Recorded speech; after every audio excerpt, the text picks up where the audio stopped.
looking better. We've just had a downgrade in the weather forecast from 60% go to only 40% go. The launch weather officer informing us that conditions are ripe, and we have even seen the development of cumulus clouds in the area, some that could trigger lightning if a rocket went through them. So this is a very high watch item at this moment, Nick. Yeah, they're watching it to the, everybody is focused on crew safety at this point, making sure that we make the right call. But there's a chance, and I'll stay positive. And you've been positive. I appreciate that about you. You've done that throughout the broadcast. Here's a look from our helicopter flying over the spaceport right now. And this is the formation of the clouds that is a concern because it is so humid out right now. And we've got a sea breeze that is flowing over the warm land. It is just creating this convection around the spaceport. In fact, we are also expecting to go into a phase 1 lightning alert, which I hate to say it, but just before we scrubbed yesterday, Dick, that phase 1 lightning alert went into effect. So things are starting to stack up against us weather-wise. But nonetheless, it's at this point, because this is a fully automated fueling sequence, it behooves us to just continue to march to see if anything might just clear at the end. Yeah, so there's been nothing that happened up to this point to stop the countdown. So proceed to T-0, and if the timing works out and the weather hasn't built to a significant enough level and it's safe to go, then let's go. Absolutely, and it is an instantaneous window. So we are launching at 11:43 and 42 seconds. So it is literally the weather at that second that matters. And that's where we hope to see some type of positivity in that moment. But it's certainly something that all eyes are on around the Space Coast to see if this rocket is going to go today. In just about 20 seconds, we are going to hear from Zena Cardman, and she's going to say some words, Nick. She has some moving things to say.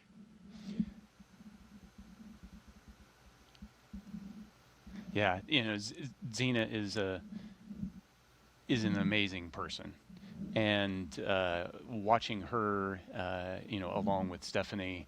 Dragon SpaceX confirmed crew displays are configured for launch. You can.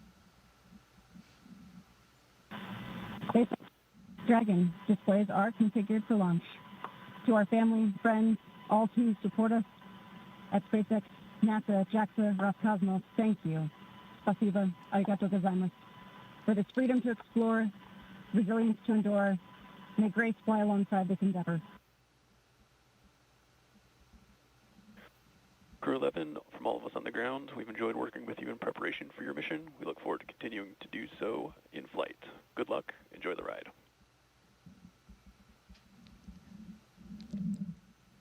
Yeah, and Zena, hitting the tone I would expect her to do. She is the consummate professional. Big message of thank you. Yeah. The gratitude, the team focus, freedom, resilience. These are big themes. These are things that are important to her, and some great words from her. Let's send it now back out to our commentary team for the final minutes of Countdown. Joseph and Samya, take it away. Thank you, Daryl. Thank you, Nick. And that was beautiful what Zena had to say and reflecting on family and friends, but also that great shot you saw in that 2 box. That was from the International Space Station, that view as the space station actually going right over Florida and the Cape. So it's not just those on the ground that are excited. It's their teammates aboard the orbiting laboratory as well. Well, we're closing in on launch, 8.5 minutes away. It'll be about a 9-minute ride to orbit, which is around the time of the second stage cutoff. Dragon and the second stage will continue to coast for a few minutes after that, and then prior to separation. You'll be hearing some performance calls as we get into the final countdown and then after liftoff. These are SpaceX flight controllers reporting on trajectory, speed, booster, and performance, and the key milestones, but there are some other calls that you'll hear the crew make as well after liftoff. The crew will report out a few number and letter combinations, which mark different abort zones throughout the flight uphill and up the eastern seaboard. The first two, 1A and 1B, those are abort modes available while the first stage is firing. Now, the second are 2A through 2E. Those will come into play once the second stage kicks in, and then they will only hear the 2A call out from the team. Diverting a little bit from that naming system, you'll also hear the call Shannon, which refers to Shannon, Ireland. This call means the crew could target off the coast of Ireland if they needed to abort late in that second stage burn. You'll hear these different calls throughout the flight uphill, along with key performance callouts from the guidance, navigation, and control officers, and also the propulsion lead. So we're closing in on T-minus now 7 minutes, and we continue to keep an eye on the weather. One of the next callouts we're listening for is that stage 1 engine chill has started. That's coming up in just a few seconds. And that is a key process that prepares the engines for flight. Engine chill has started. Right on time. Right now, propellant in the tanks is isolated from the engines, but we'll open the engine pre-valves and start trickling some liquid oxygen through the Merlin engine pumps, chilling the engines for the start sequence. We do this because the super chilled and densified liquid oxygen is really, really cold, and we use this process to bring the engine hardware down to a cooler temperature before flowing all of the LOX and propellant into it during flight. At liftoff, Falcon 9 is consuming 700 gallons of fuel per second, so engine chill helps us to prevent thermal shock and ensures nominal engine performance. Shortly after, we should also hear the call out for stage 1 RP1. Fuel load complete. Right on time.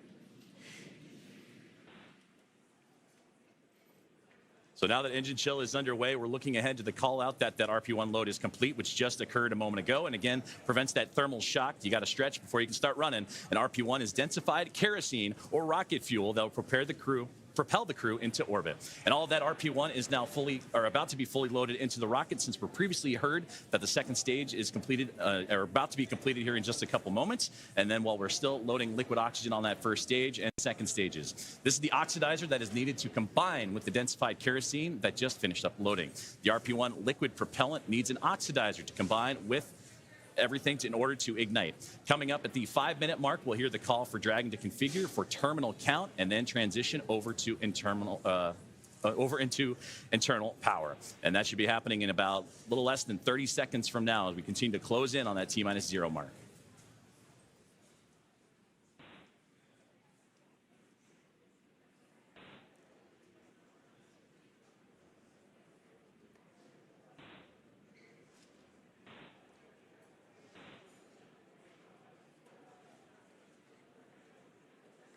So next up in the countdown, the transporter erector, or TE, will begin to retract from Falcon 9.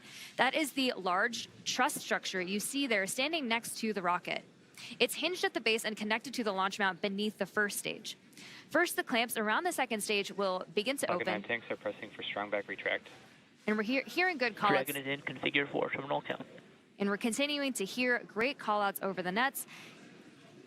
Then the TE will begin to pivot back, slowly swinging away from the rocket, and it will reach full recline in just about a minute. Strong back retract has started. And we are just beginning that strong back retraction process. It's called the strong back. It's also called the TE, or transporter erector. Same structure, different name. The TE does a lot more than just lean. It rolls Falcon 9 out to the pad, raises it vertical, and stays connected through the final seconds. It provides fuel, power, telemetry, and command connections between ground systems and the rocket. Those clamps at the top help stabilize the second stage during fueling, and they also help prevent movement in high winds. And once they open, which you can see on your screen, they are slowly pulling away. And once they open fully, the rocket is fully free at the top.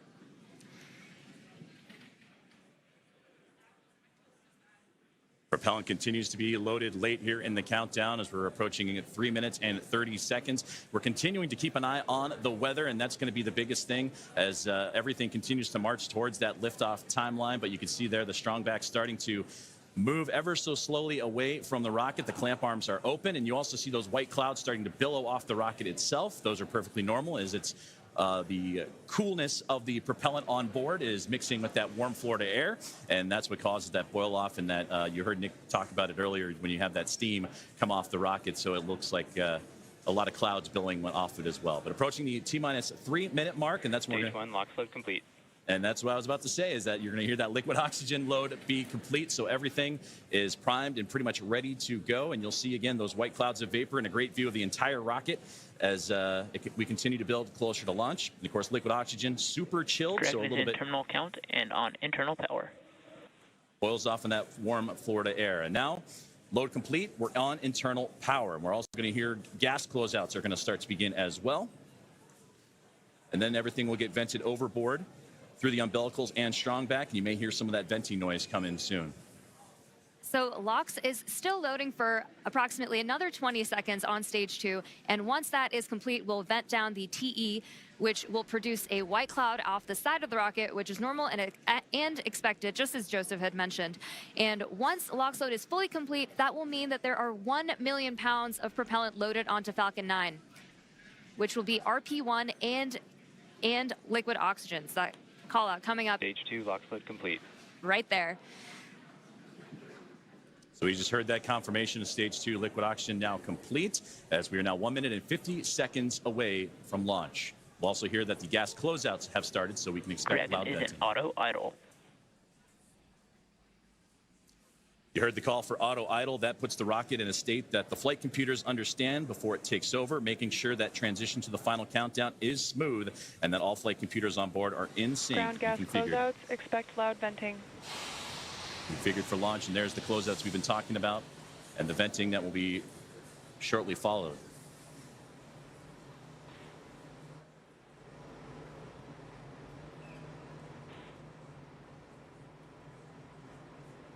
One minute and 10 seconds to liftoff of NASA SpaceX Crew 11.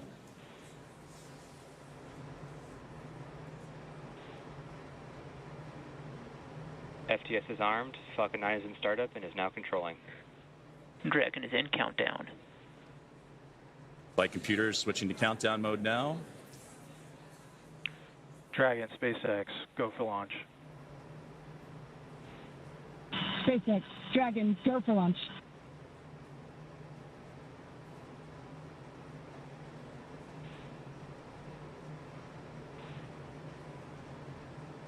.30 seconds.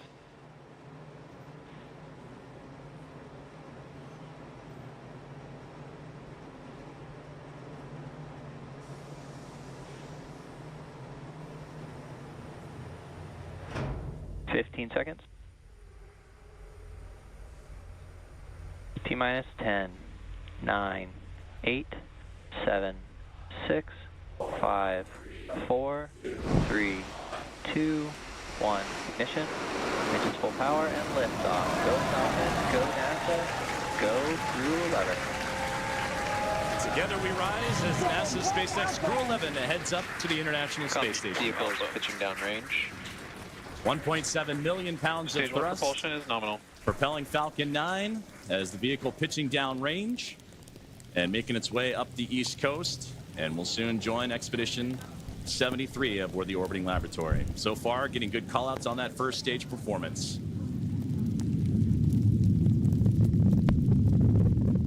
We are now T plus 35 seconds into the Crew 11 mission on board Dragon and Falcon 9.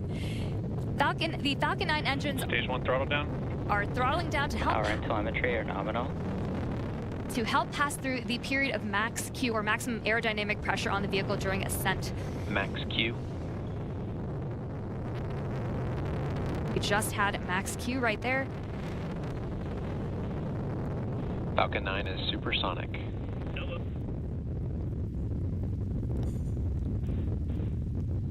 1 minute, 9 seconds into what is a little bit more less than a 9-minute flight uphill as Dragon continuing. Stage 1 Bravo. Copy. 1 Bravo. And that 1 Bravo, again, that's the abort zone, that last abort zone for stage 1 if necessary. The crew already pulling over 2 Gs. And next, we're going to have a couple of events happen in rapid succession. We'll be getting ready for the second stage to warm up and have the second stage MVAC chill. And then we'll also have MECO, or main engine cutoff, where the 9 engines on the first stage will cut off ahead of the first and second stages. Will then be separating from one another. And then the single Merlin vacuum engine on the second stage will ignite and continue to carry Crew 11 to orbit, while the first stage begins its journey back to Earth, as we're now 1 minute and 56 seconds into today's flight. The 9 Merlin engines are starting to throttle down and are standing by for MECO, or main engine cutoff. MVAC chill has started. And we just heard that call out for MVAC chill. And coming up in under like 20 seconds, we have 5 events happening back to back. MECO. Stage 1 throttle down. stage separation, stage 1 flip, SES1, and the start of boost back burn. It's going to be pretty quick, so keep a close eye on the action and the mission event Main engine cutoff. tracker at the bottom of your screen. Main engine cutoff. Stage 2 Alpha. Stage separation confirmed. Alpha. And back ignition. And there you see stage 1 pulling away, ignition of the lone Merlin vacuum engine for stage 2.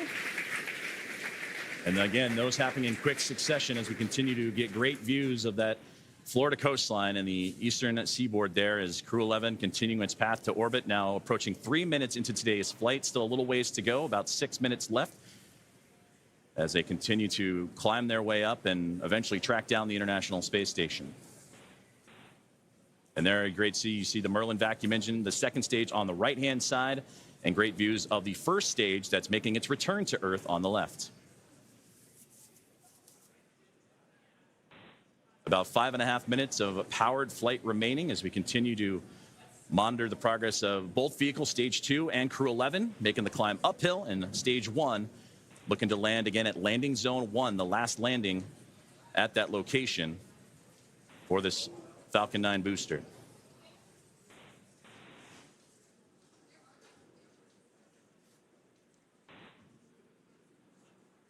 Dragon, SpaceX, nominal trajectory. Dragon copies. We're continuing to hear great call-outs over the nets that both Dragon and Falcon are right on track to orbit. So the first stage booster is now on its way to landing zone 1, and we just saw those grid fins open up on the left-hand side of your screen. The first stage has a couple events ahead of its landing. Stage 1 will start its entry burn, which will be the second of 3 burns to return the booster a few miles from its launch site at landing zone 1. During this entry burn, Falcon 9 will use its engines to pump the brakes to slow the vehicle down before it reaches the denser parts of the Earth's atmosphere. And if you didn't know, Falcon 9 has a complex heat shield that is designed to protect the engines and the vehicle from all that combined thermal and aerodynamic loading during max entry Q, which is the moment of max stress on the vehicle during entry. And that will be followed by a landing burn. And this burn will last for about... Dragon, SpaceX, nominal trajectory. Continuing to hear good call-outs.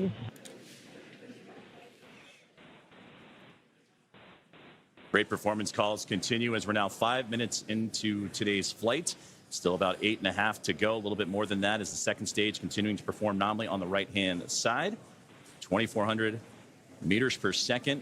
Crew 11 cruising into the upper echelons of the Earth's atmosphere while we continue to monitor the second stage on that left-hand side. And we'll also get continued guidance and navigation call-outs from the control officers here in SpaceX.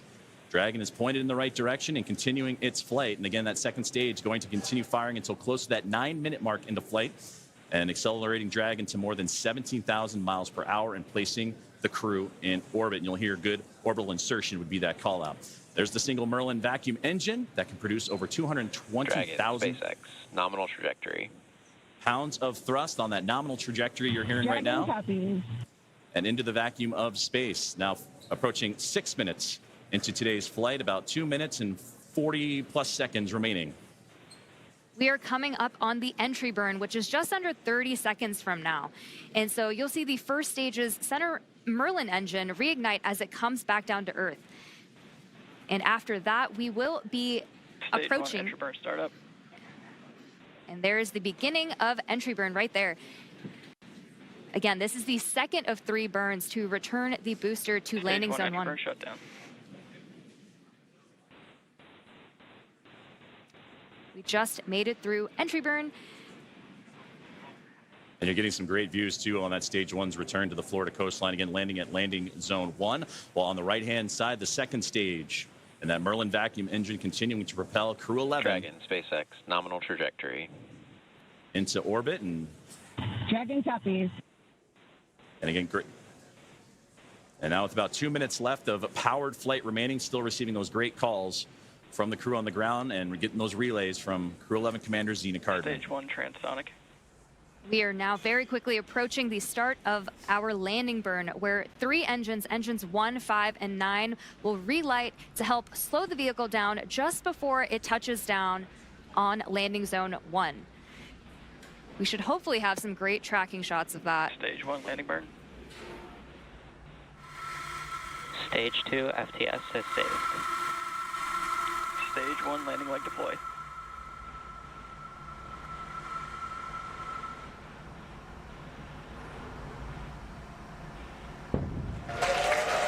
Fantastic return there of the stage 1 booster.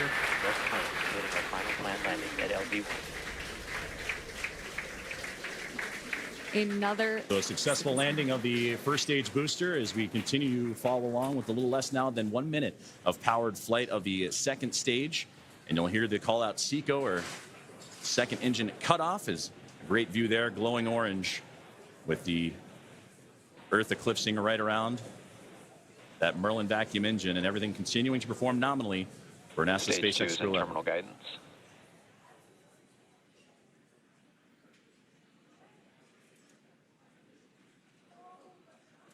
About 20 more seconds remaining of powered flight, and we'll get those call outs here shortly as everything continuing. Shannon. Copy, Shannon. And there's the great call out for Shannon we talked about earlier, that last abort zone if necessary, where they can land off the coast of Shannon, Ireland. SECO. There we just heard that good call out for SECO, or second engine cutoff. Coming up next will be stage separation. Dragon, SpaceX, nominal orbit insertion. And that's the great call you want to hear.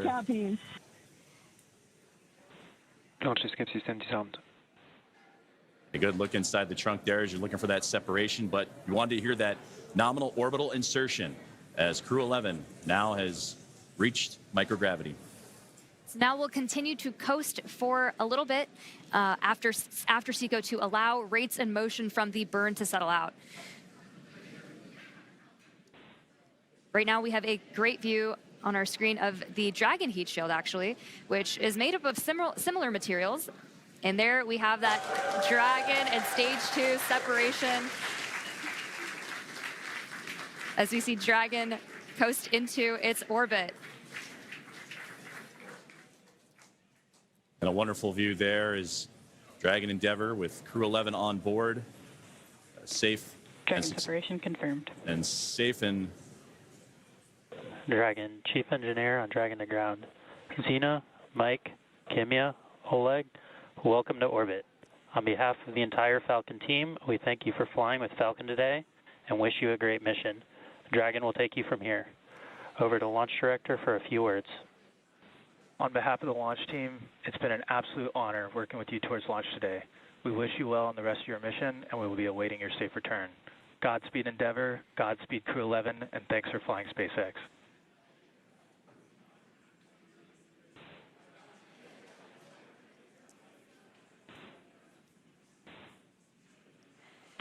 SpaceX, Dragon, I have no emotion but joy right now. That was absolutely transcendent. Ride of a lifetime. Thank you. This has been an incredible honor. And it's my privilege now to pass us along to Mike with some additional words. Boy, it's great to be back in orbit again. Thank you to SpaceX and NASA to get us here. What a ride.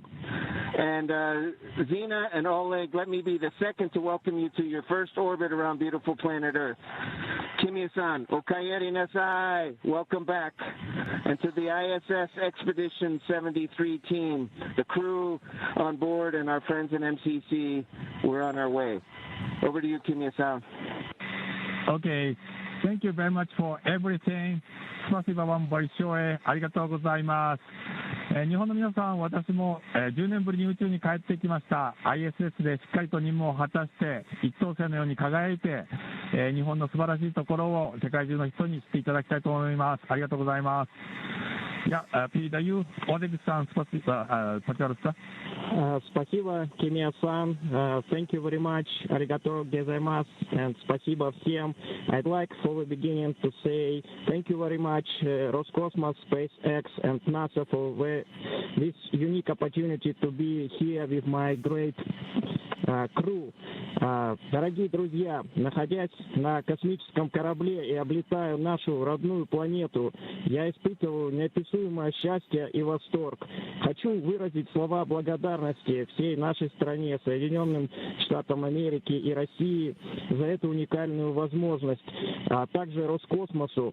Хочу выразить слова благодарности своей школе, в которой я учился, номер 103 в городе Челябинске, выразить благодарность Краснодарскому высшему военному авиационному училищу летчиков и 22-му гвардейскому истребительному авиационному полку, а также сотрудникам Центра подготовки космонавтов, кто искренне верил и болел за эту идею отправить меня в космос. Обещаю выполнить все поставленные передо мной задачи на отлично. Ура!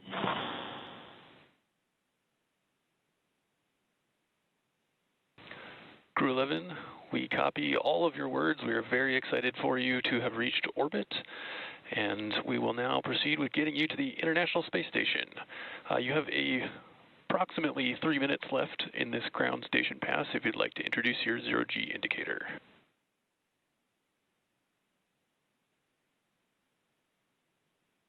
Copy all, Tremaine. Thank you so much. We'll get out our 5th crew member here in just a moment. This zero-G indicator honors a shared memory with our lead trainer, Paul Weiss. For all the mentors and team members who got us here through sacrifice of time and dedication, I hope we made you proud today. Thank you so much.